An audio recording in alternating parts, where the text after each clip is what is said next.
Chapter 9, it's raining, and in this chapter we will learn everything about water, the uses of water, about water cycle, effects of rain, what rainbow is, and bad effects of rain.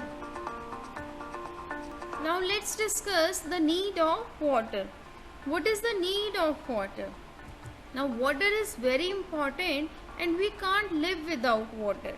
Water is used for drinking. Even plants are also dependent on water. They absorb water and nutrients from soil and make their food by the process of photosynthesis.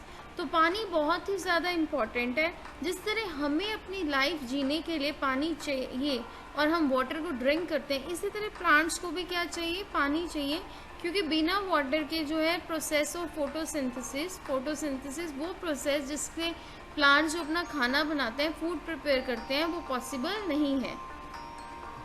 Next जो है, आप अगर water का use देखें तो बहुत सारे aquatic animals जैसे फिश हो गया, डॉल्फिन्स हो गए, ये सारे जो एक्वेटिक एनिमल्स हैं, इन सबको क्या चाहिए? पानी चाहिए. ये पानी में ही जीवित रह सकते हैं.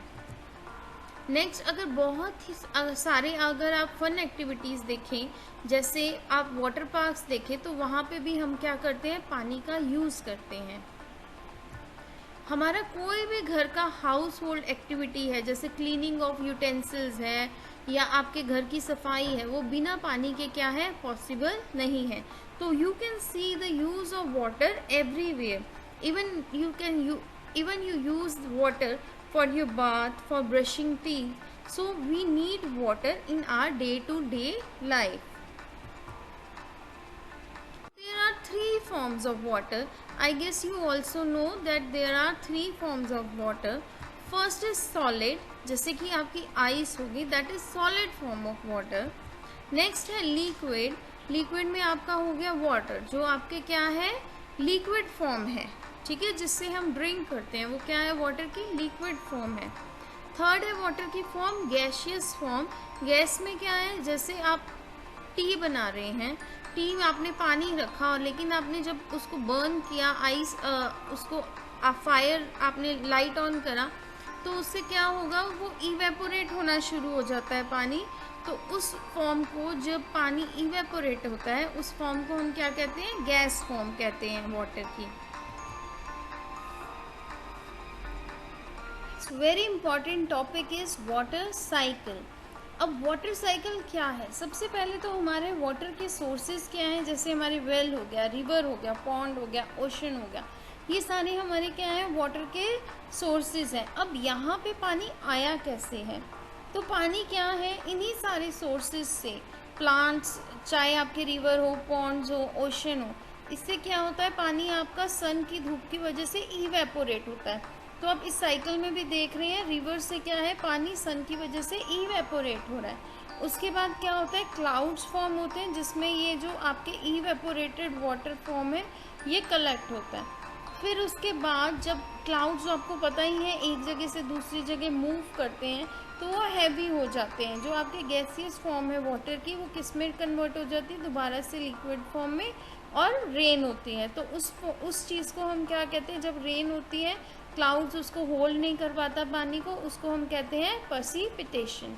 तो आपकी जो वाटर साइकिल है, उसके तीन फॉर्म हो गया: evaporation, then collection of water, condensation, and then precipitation, जिसमें क्या होगी? दोबारा से रेन होगी, और आपका जो पानी जहाँ से आया था, जैसे रिवर से आया था, इवेपोरेट होके प्रेसिपिटेशन में, वहीं पे जो है उन्हीं सोर्सेज में हमारा दोबारा से पानी चला जाता है. तो this is called as your water cycle.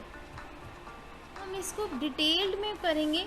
सबसे पहले हमारा इवेपोरेशन, की इवेपोरेशन होता क्या है? क्योंकि वाटर साइकिल का फर्स्ट स्टेप क्या है? इवेपोरेशन, जिसमें पानी क्या है? सन हीट की वजह से क्या है? इवेपोरेट होता है. तो water turns into water vapour continuously from the surface of seas, river, lakes and ponds due to the heat of sun. तो जो पानी हमारा लगातार वाटर वेपर में कन्वर्ट होता है, कहाँ से? सी से, रिवर से, लेक से, पॉन्ड से, इस सब को हम क्या कहते हैं? इस प्रोसेस को हम इवेपोरेशन कहते हैं. अब जो पानी इवेपोरेट होता है वो हमारा प्लांट से भी होता है, ठीक है। जैसे लीव्स हैं उसमें मॉइस्चर होता है ना, तो जब हीट होगी तो वो क्या होगा, वो इवेपोरेट होगा। पर उसको इवेपोरेशन ना कह के हम क्या कहते हैं, ट्रांसपीरेशन कहते हैं।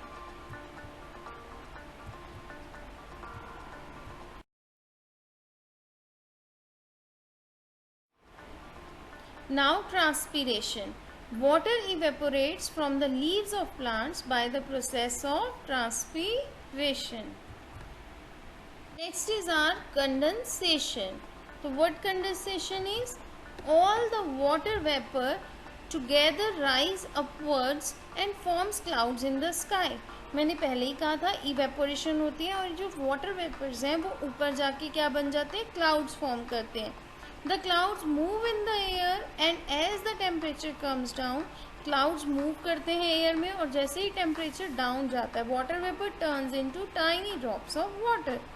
वाटर वेपर किस में कन्वर्ट हो जाता है, against tiny drops of water. This process is called as condensation. Next is precipitation. अब प्रेसिपिटेशन क्या है, जब पानी के जो ड्रॉप्स हैं जो इकट्ठे होके क्लाउड्स बनाए हैं वो बहुत ज़्यादा हैवी हो जाते हैं कि क्लाउड्स उसे एयर उसे होल्ड नहीं कर पाते, तो वो रेन के फॉर्म में नीचे आ जाते हैं। तो this process is called precipitation. Tiny drops of water join together to form bigger drops of water. They become very heavy so that air cannot hold them. Then they fall down as rain. This is called precipitation. करते हैं दोबारा से water cycle की। मुझे लगता है कि आप लोगों को बहुत ज़्यादा क्लियर हो ही गया होगा कि ये स्टेप्स हैं क्या। सबसे पहले हम किसकी बात करेंगे, इवेपोरेशन की। अब इस फिगर में भी आप देखिए जो आपकी राइट साइड है, राइट साइड पे क्या हो रहा है, एक्यूमुलेशन लिखा है रिवर में, मतलब पानी इकट्ठा हुआ। फिर क्या हुआ, इवेपोरेट हुआ। फिर क्या हुआ, कंडेंसेशन हुआ, क्लाउड्स फॉर्म हुए। उसके बाद दोबारा से क्या हो गई, रेन हो गई। इसे क्या कहेंगे, प्रेसिपिटेशन। फिर से वो रिवर में इकट्ठा हो गया, फिर इवेपोरेशन हुई, फिर क्लाउड्स फॉर्म हुए, फिर दोबारा से प्रेसिपिटेशन से रेन हुई, फिर एक्यूमुलेट हुआ। तो ये साइकिल क्या है, कॉन्टिन्यूसली चलती रहती है। The cycle of water from earth to atmosphere and back to earth is called water cycle. तो वो साइकिल जिसमें पानी कहाँ जाता है, from earth to atmosphere and back to earth is called water cycle. Next is rainbow. You might have seen rainbow in the sky. So rainbow कैसे form होता है हमारा, in a daytime when sun is there and it's raining. अगर day time में सन भी है और raining हो रही है, you can see a beautiful color structure in the sky. एक ब्यूटीफुल स्ट्रक्चर हमारा स्काई में आता है and this is called as rainbow. अब रेनबो में आपको याद रखना है कि सीक्वेंस ऑफ कलर्स क्या होते हैं। सीक्वेंस ऑफ कलर होता है रेनबो में विबग्योर, ठीक है। आर फॉर रेड, लास्ट से शुरू करेंगे। R for red, O for orange, Y for yellow, G for green, B for blue, R for indigo and B for violet. Now let's talk about good effects of rain. अब rain के good effects क्या हैं। सबसे पहले when rain comes all plants and trees get water. जैसे ही rain होती है सभी प्लांट्स और ट्रीज को क्या मिल जाता है, वाटर मिल जाता है। Water seeps down in the soil so the soil also become rich in water. तो क्या है, सॉइल में भी क्या है, पानी जब बारिश होती है तो सॉइल सीप सोख लेता है पानी को, जिससे सॉइल क्या हो जाती है, सॉइल में भी वाटर की क्वांटिटी आ जाती है। All water sources like pond, river, etc. get water. Rainwater is collected and used for irrigation. अब जो रेन वाटर हम कलेक्ट करते हैं वो क्या है, इरिगेशन, आपकी फार्मिंग के लिए, खेती बाड़ी के लिए भी यूज होता है।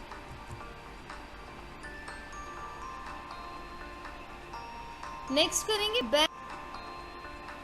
हम करेंगे बैड इफेक्ट्स ऑफ रेन। सबसे पहला क्या है, एक्सेस रेन कॉजेज फ्लड। जब एक्सेस रेन होती है तो वो क्या है, फ्लड आ जाता है, उसकी वजह से बाढ़ आ जाती है।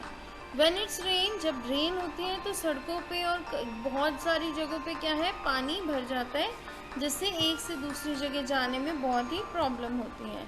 कई बार जब बहुत ज़्यादा अगर रेन हो जाए तो वो क्या करती है, फील्ड्स वगैरह क्रॉप्स को भी क्या कर देती है, डिस्ट्रॉय कर देती है.